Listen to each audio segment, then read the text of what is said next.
for the children of Hill is not fair to the taxpayers of this district. But you know that the formula starts with that same price, deducts busing, which they will pay for themselves, and deducts special education, which they will pay for themselves. I understand So the deduction you're the quoting. final dollar amount might look different, but they're paying for it all. I And understand that. And the other side of this coin, that I'd like, since Mr. Lamani likes to share his opinion so often, even though he's not a member of the board, I'd like to share his opinion at the RSA 195 committee. I know there are two hands up. I'd actually like to call this question. No, No, you don't think so? Okay, Mike first. Stacy and I have both been in very complex tuition agreements where good feelings, good intentions turn into monster divorces. Okay, we've already done it many times. I had multiple Sharon jobs asked, so tuitioning like, in, what is the and then relevance getting of this this? freedom of choice, looking at a better school as an option. Then they had all sorts of discriminatory practices. They got into legal problems, like how come, which kids are you choosing that can go to this school? If you are getting into a situation, I'm bringing these up because these things will be considered in this. so what is your point? So my point is that when it was discussed at the RSA 195 committee, it was presented as a bad thing. to It's not true negotiate a at all. No, that tuition is not agreement. true. That's not what you just said. Yes, it is. Okay, Yes. all right. You Well, just we- warned us about getting into an agreement like this because it turns into a nasty Okay, no, divorce. stop. No. It just has to be well Totally crafted, separate. and it has to be agreed to by both sides. We presented them with a very complete proposal. We presented them with a formula. We didn't present them with dollar values because they would change. We just wrote a new budget. We couldn't give them dollar values until that's done. Now they're asking for dollar values, so they consider us versus the other school. So, So the rest of the cooperative district has to pay the overhead that sustains the facilities. it's part of their here. tuition price. Their tuition price is our overhead costs. I.e., it's very complex. And you're asking the rest of the Don't want to mess district up. to sustain the overhead that we have in excess in order to allow the Hill kids to come in at a far reduced rate, which in addition, they'll get state subsidy for, which will reduce the net tuition that they'd end up paying. They don't get any state subsidy, we don't get in our towns. We adjusted But it would, for it would They- contribute toward reducing their rate. Go we ahead, John. adjusted for that. That's right. We added it We back in. recognized that. Right. And that's the whole point of negotiations, and then you bring it back to the board with a full explanation and a vetting. Right.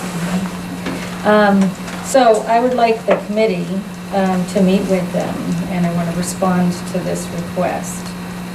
And what you're suggesting is that we decide right now to sort of kill it. Well, that's up to the voters after we come up with a proposal, and only if they're interested in our proposal, once we're done pricing it. So are you two up for this? Okay, because we do have a committee that was formed for this purpose. So Stacy, would you contact her and ask Yeah. about possible dates? And we're not gonna cancel our committee midway through a proposal discussion. Just if the three of you could let me know, just send me an email if there's dates to totally avoid. Other than that, I'll try to go around dates of meetings that we already have scheduled. Okay.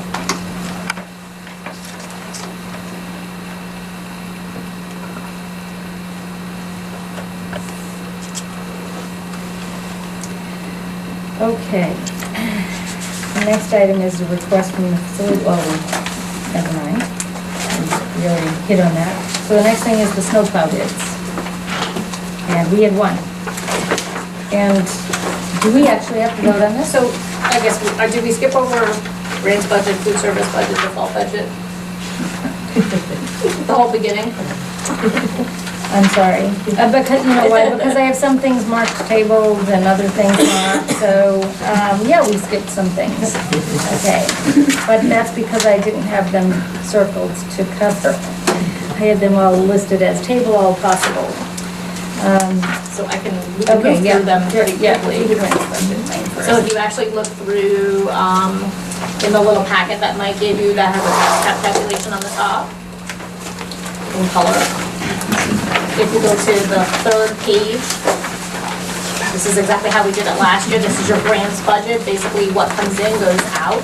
We can't spend more than what we get in, so it's a zero wash on your budget. And so basically, we're recommending a grant budget of $1,024,960, which is about $3,000 less than the current year's grant allocations. Spread out between Title I, Title IIA, Title IV. We have two Title IVs, which is Project Promise, Title VI, and IDEA, which is our special ed grant.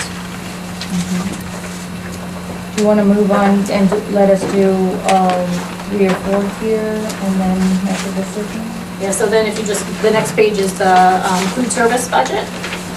And this is, again, what comes in goes out. So it is actually proposed for this fiscal year at $668,667, which is an increase of $21,035, which is mostly salary increases, just so food service is under food service. And then, So again, this is actually has a $25,000 subsidy in the regular budget, because we don't break even, so. okay, done? Is there, from the facilities committee meeting, we had a big long list of replacement of equipment? It's not in there. There's enough in there for emergency replacement and the replacement 640 lines, so we added that. Yeah. So those items are not, to me, a complete list in the facilities committee, and they could actually be part of our facilities budget as cafeteria improvements and things like that too, so they don't necessarily have to be part of that fund. So this fund is supported only by their revenues. It's a special revenue fund. And like you talked to me about trying to generate more revenue for this cafeteria. So any addition, no revenue, then could go to equipment as well. Correct, and that could go to their fund balance. Right now, it's because you're subsidized and by the general fund, you don't have a fund balance in this fund. So it should have at least some pressure release, the 3-month sales at least, or in other schools I worked at, we looked at keeping a maximum fund balance of 3/4 of sales.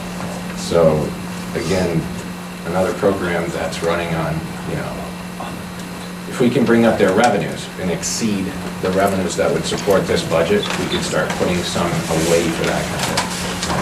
Just like, we want to have this as a revenue neutral. You don't want to have $25,000 in your budget to support this. And you want to start building that account so that when things break or we need to replace things, they have the money in it to support that. Well, It's going to take some time. the 25,000, remember, was to keep it affordable to, keep the food affordable to our children. So we consciously and knowingly subsidize it, but not so much that we then get in trouble with the federal government for, I mean, we're not trying to take away that. yeah. We're trying to make it self-sufficient and do exactly what you said too, while putting money away to make improvements, which have not been done. So if you have questions on those, if not, Anybody we would else? need a motion to approve those two budgets. Yeah. Anyone else? Consent agenda. It should be voted on with a dollar. Yeah, at this point, I don't have that many things. So, all right, so I make a motion that we accept the federal projects grants, Fund 22 budget in the amount of $1,024,960. Is there a second? Second. Any discussion? All those in favor say aye. Aye. Any opposed? Any abstentions? Okay, 7 all. The next one is the food service budget. I make a motion that we accept the proposed food service budget in the amount of $658,667. Is there a second? Second. Okay, any discussion? What was the amount again? $658,667. All those in favor say aye. Aye. All those opposed? Any abstentions? Okay, 7-0 again. All right, then review and adoption of the default budget. Yep, so the second page, and actually you can hold off on adopting this if the budget committee makes any changes. We have some time before we have to sign, you actually have to sign off on this one. Yeah. But we can just use it for, just so you have some ideas. So, I don't know, Mike, if you want to talk about how you got to that calculation? Well, This 1 is through yours. 10 are exactly how we got to it. This is our first estimation of that. So it's probably not gonna change.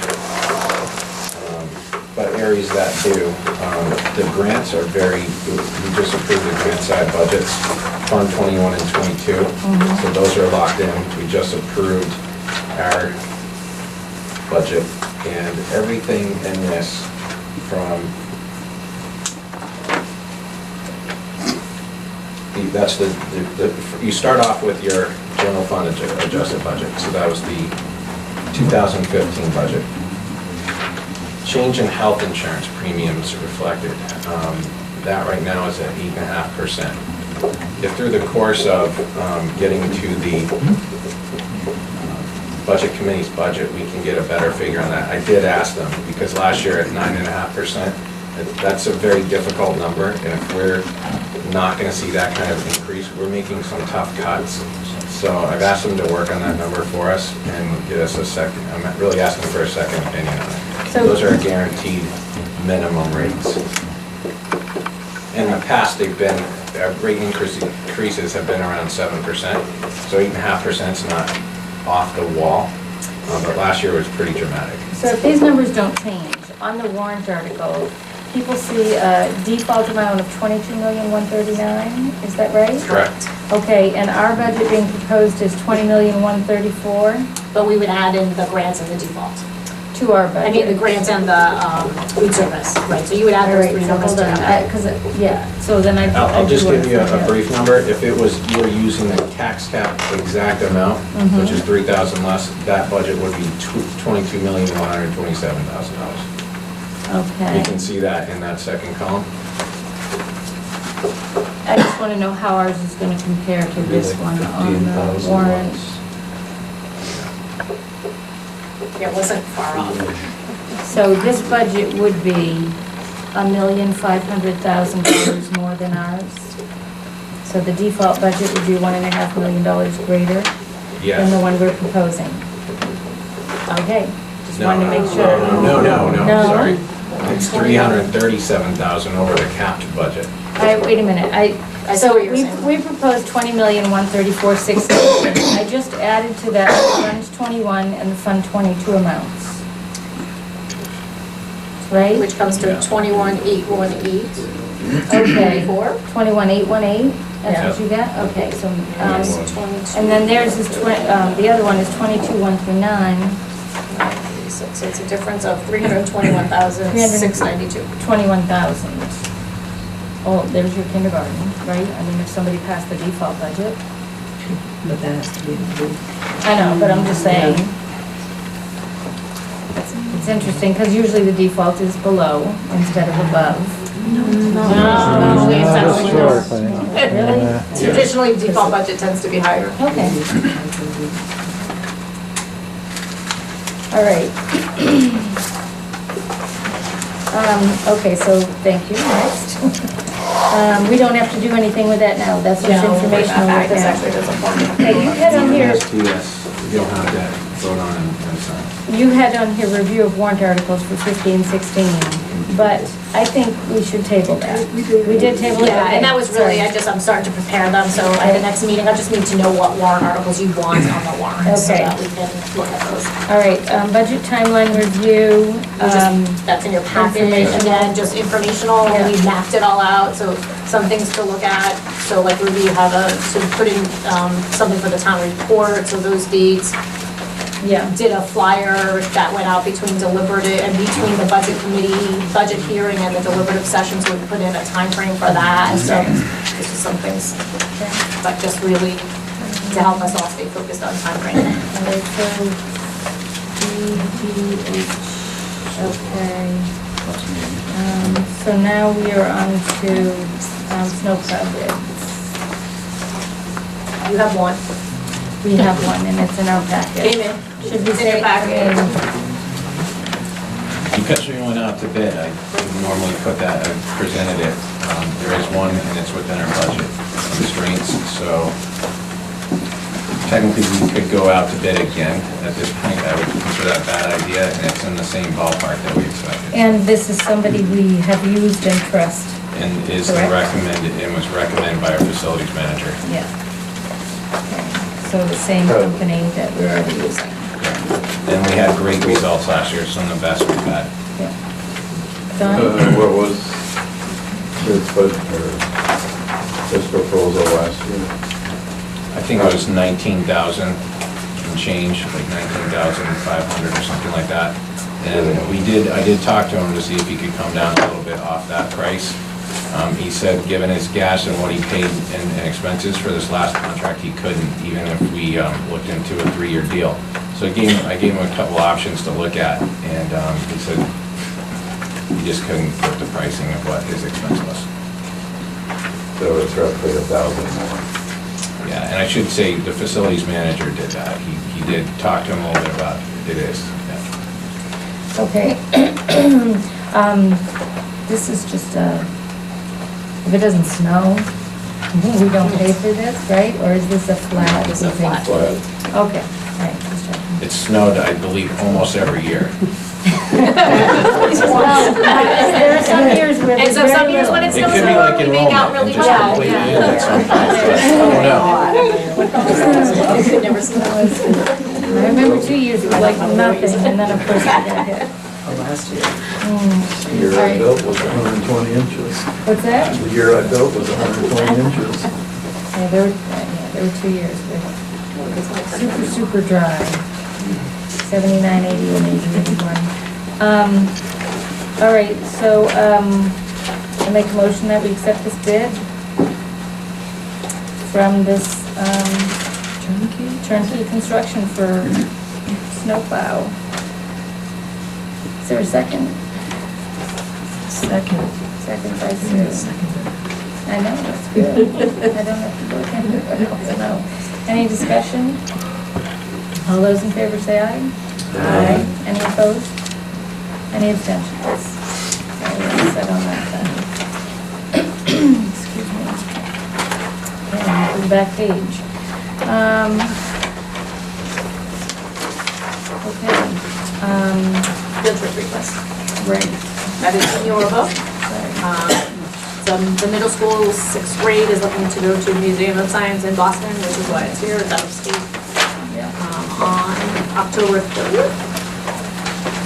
Not Oh, that's the date October. of request, sorry. On January 29th. I was like, wait, that has already happened. January 29th. It's a full day. You know, I think they should be thanked for fundraising for their own field trip. Because, I think that's something that the middle school does a lot. And should be That's what I was recognized for gonna doing.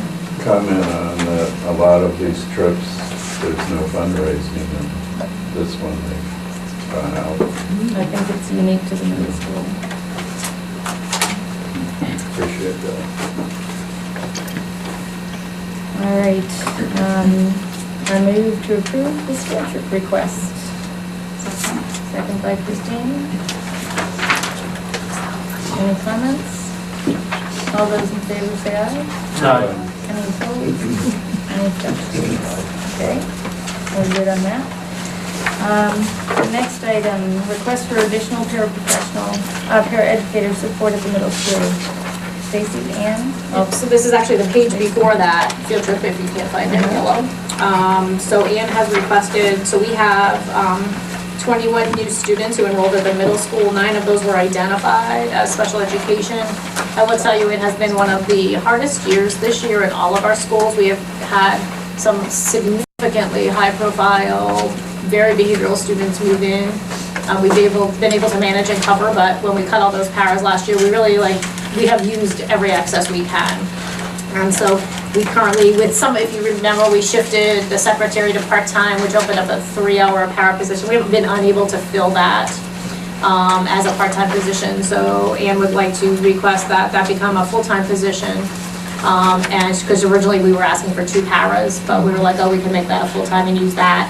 And then an additional para. These would be funded through just this year. So as Ann had mentioned earlier, it's not in the budget for next year, so we'll need to figure that out. But we would fund it through some of the savings we had in not hiring some of the high school teachers that we did not hire. So there's funding available for that. So these would be 1-year positions at this point. Okay, any discussion? Just wanted to thank Ian for supplying us with the quarterly report this month. We paid $10,000 for this. Thanks, Ann. It's important for us to see quarterly. Yeah. Thank you. It is, yeah, and, next year, this is gonna sound so bad, but they could move out again, because you never know. This is a fluid thing, I think. But if I remember right, basically the numbers stayed the same from last year. Total number served, you mean total number of students Total served, numbers yeah. served. Yeah. Right around the same. But I think what Stacy just said is the ones that we are seeing this year might be needier. Yes, No, we've but- had some pretty significant Transportation kids move in. The point I was gonna make, the number of special ed has decreased like the number of students decreased. Right. Percentage. Yeah. Our special ed enrollment is not declining. Yeah. It's still growing. I think the percentage might have been a little off on that 2014 quarter 3. On which one? Quarter 3 on 2014. Down at the bottom, I got 15.7. Maybe I used the wrong calculator. It's built, the calculator built, I just plugged the numbers in and it has. Well, it seems like it would be a larger percent because it's based upon a smaller total enrollment figure. So, Yeah, I don't know. just And the other one about should have been, I can check the, yeah. this is the format that I think the other 3 years. Because it doesn't have a percentage point after it either, so it's almost the wrong Okay, thing in that so box. double check that, if you don't mind. Just the Just formula. because it's, yeah, because it doesn't have a percentage like this one. Fine, whatever. Okay. Okay. All right, anyone else on the request?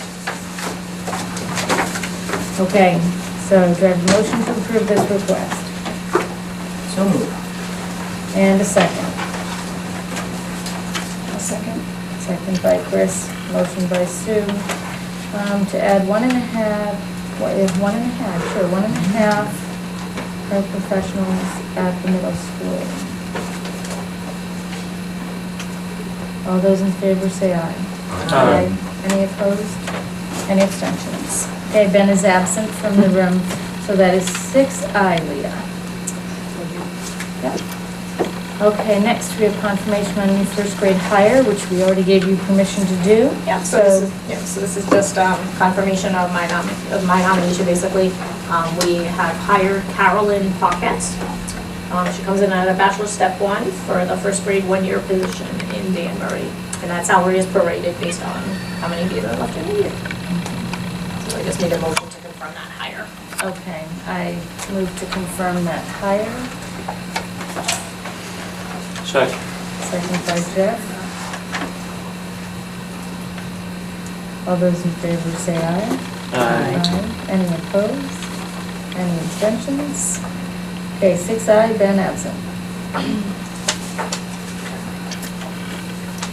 Okay, on the bus concern, before I turn this over to you, Stacy, I think, I just want to make a statement that we need to be careful when we get emails from somebody that sends them to all of us. It has to be treated in the same way that hard copy mail is, which means it has to be in the packet for everybody to read it ahead of time and consider it with enough time to ask questions or whatever before the meeting. So we got this one, not in time for it to be on the last agenda. We got one last night, again, not in time, so that'll be in next month's packet.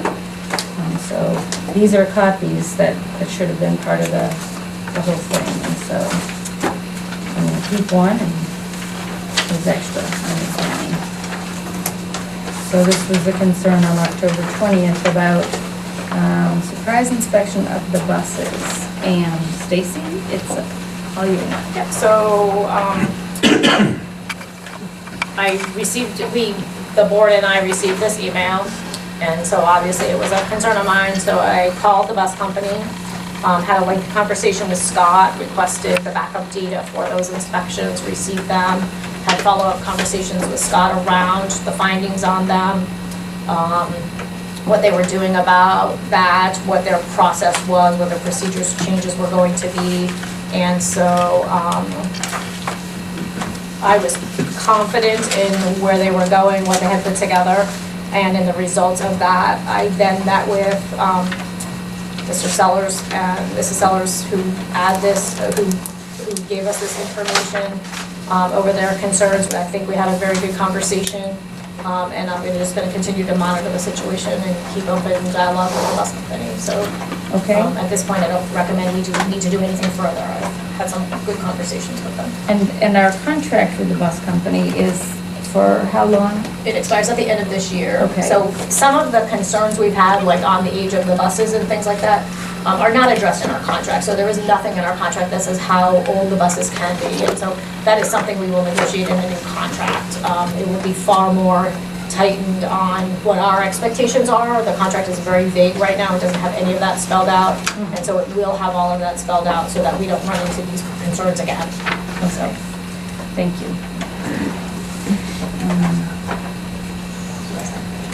Okay, so at this point, we are ready for public comment.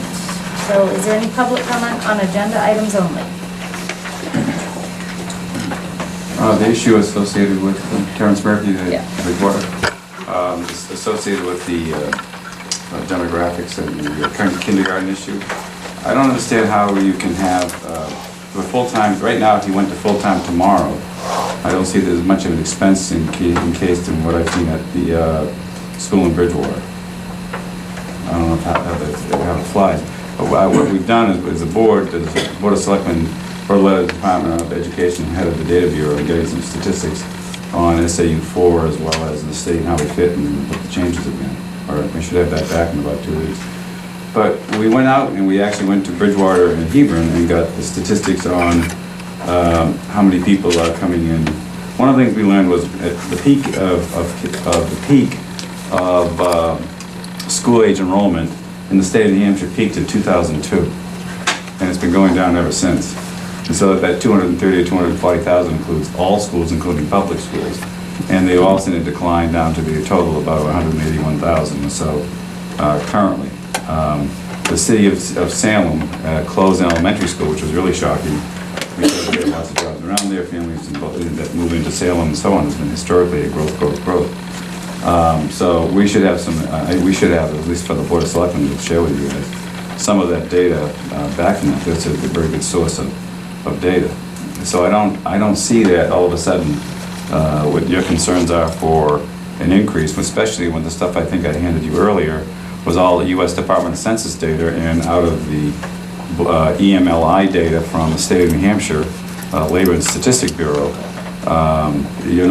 We see in Bridgewater 7 students over 5 years. It's 5 for five, that are presently be 5 to go to school, and so we have 2 coming up next year, 1, and 2 the following year. That's it. they're not moving in with children.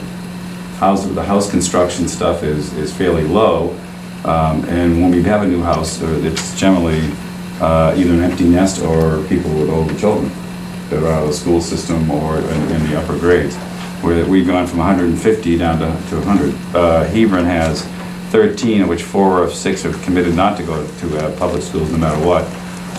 But the end result, they have about the same, 2, and so on. So we won't see any more than that. Preschool right now has 22 in it, of which 8 are from New Hampton, and I would imagine a couple of them. So about half of that group of that 22 is from towns which will not come to that school. It goes back to Hebron or, back to New Hampton or back to Bristol, depending on the area that they attend the schools. So I just don't see that there's going to be all of a sudden, because you go from part-time to full-time, you're going to see any giant jump in school-age enrollment. It might draw a little bit from people who presently have an afternoon school, but I don't think it's going to be catastrophic whatsoever. In fact, I don't think the cost would be much at all. Thank you. Anyone else? Heather Goss in Bristol. I think you're smart to wait and do it right, do kindergarten right. Because you can't predict the future.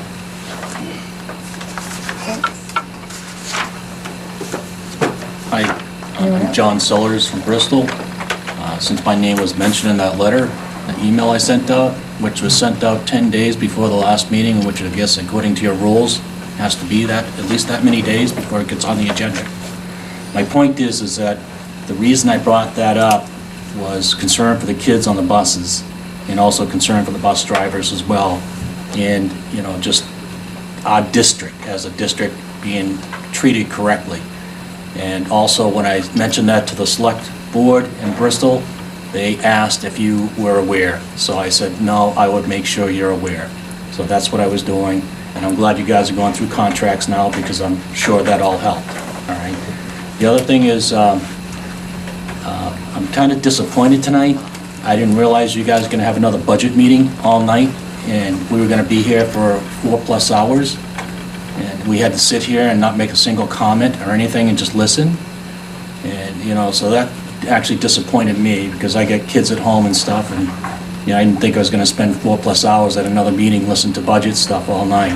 We started with public comment right after we started. But not on the agenda items. So I have to wait until the Public end. comment is unlimited.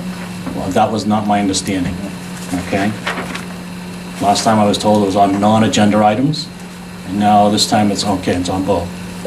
In any case, at that point, I'm just saying, I state my disappointment as far as sitting and waiting for this whole meeting to get through to say at least 2 words at this point. Also, I think Vince has a good point as far as Hill.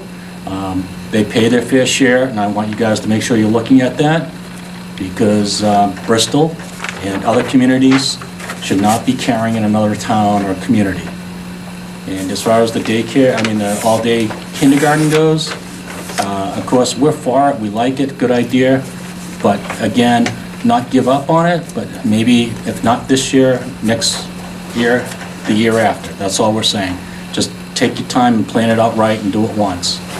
And I guess at the same time, it sounded like a person from the public, from the town, could actually make a motion and generate a warrant article from what I was hearing. And I don't know if that can be done at any time, but there could be also funding for a kindergarten that way, instead of just cutting the budget. Anyone else? Susan Colby, Bristol. I'm also a fan of the full-day kindergarten, the all-day. I wasn't sure I was in the beginning because I had, my kids went through the half-day. They started out at preschool 2 days a week, and then they went, when they were 4, to 3 days a week, and then they went to kindergarten 5 days a week, all half-days.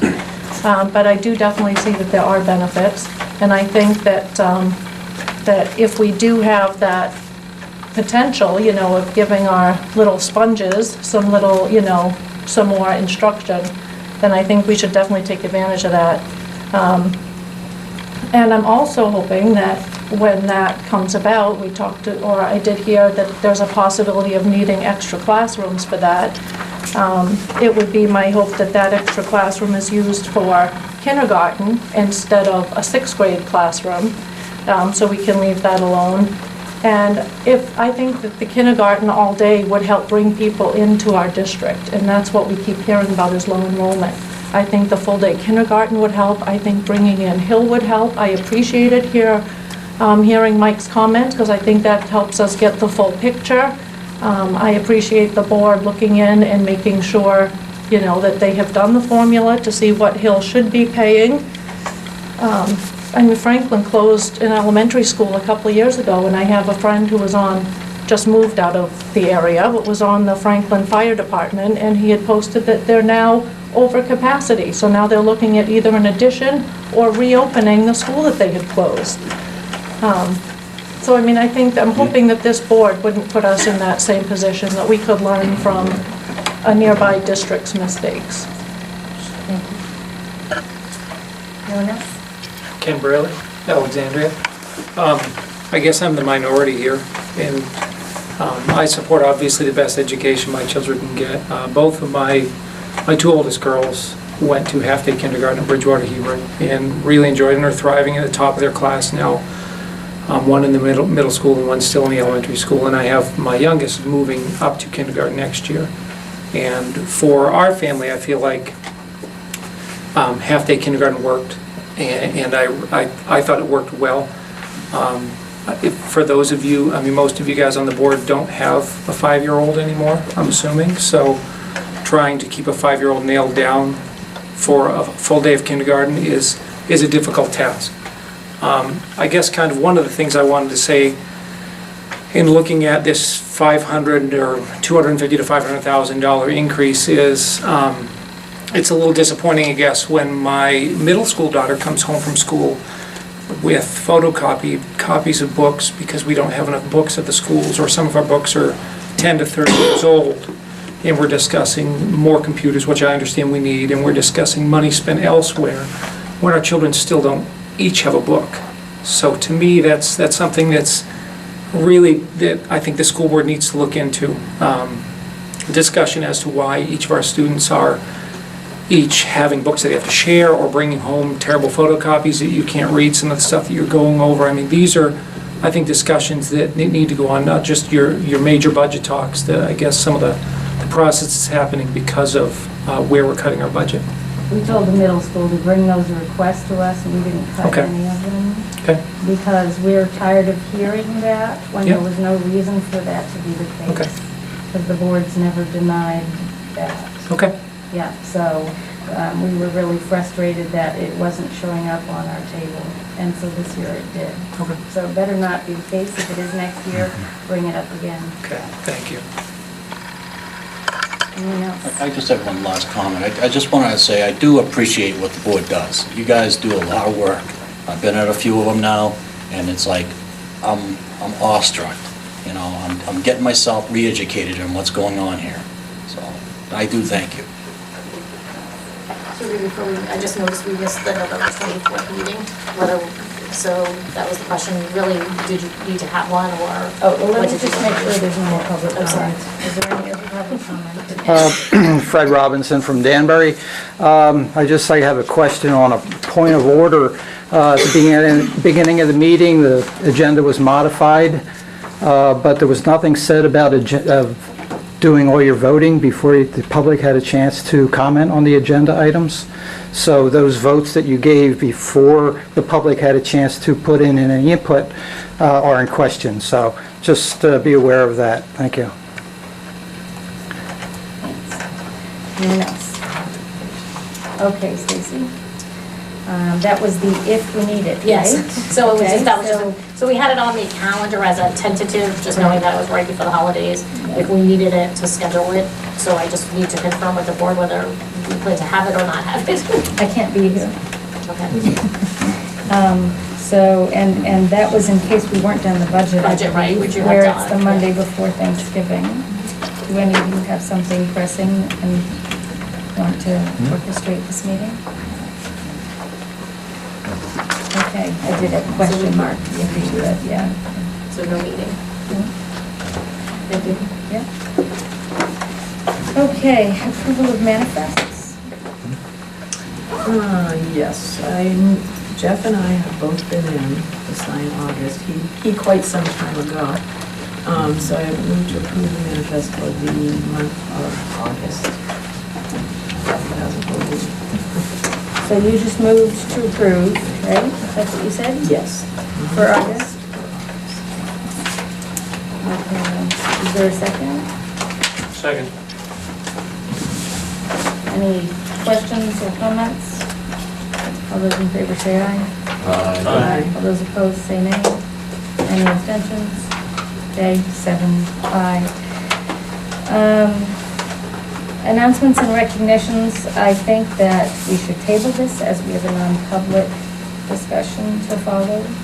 Anybody object to that? I don't object, but I'd like to make a suggestion going forward. Okay. And maybe the announcements and recognitions should go at the front of the agenda when people are here and listening. I think that's a good suggestion. Stacy? Put that in my Yeah. list. Yes, Sue? And I just want to make a comment too. Some of our board members do work during the day and can't get to the SAU office to sign manifests. So Right. in their defense. Right.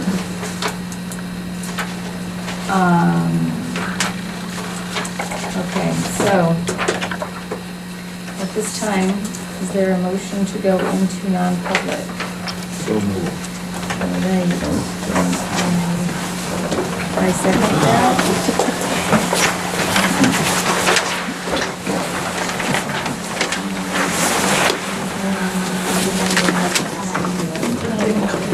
Okay.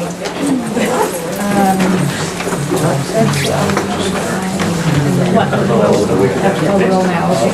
Alexander? Yes. Bridgewater? Bristol? Danbury, yes. Bratton? Yes. Hebron?